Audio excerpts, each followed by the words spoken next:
Hi everyone, welcome back to another video from Editing Basics. In this video, we will be learning how to add sun rays on Snapseed.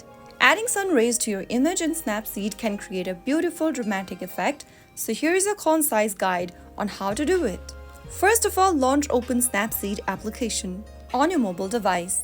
Now click on the plus button in the middle of the screen and go ahead and select an image you would like to work on with, which you can be able to spot at the very bottom of the pop-up menu. After you pick double exposure, tap on the little add image icon at the bottom left and then open up an image from your device's library that shows sun rays in it. Once you pick a photo that has sun rays in it, you will be able to see that another photo is now overlapping the base image. Go to the bottom right and click on this water drop icon and increase or decrease the intensity of the opacity on the image.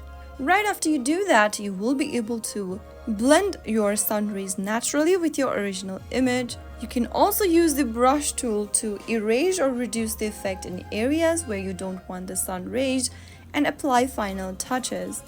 That is, adjusting other effects from the eraser tool.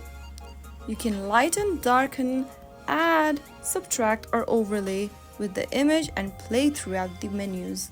Once you select the best effect, tap on the tick mark at the bottom right and you will be able to add sun rays to one of your images on Snapseed.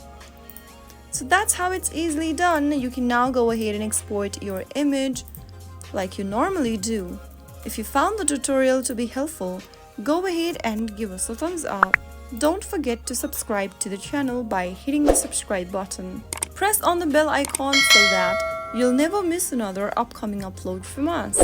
I will be back again in the next video. Thanks for watching.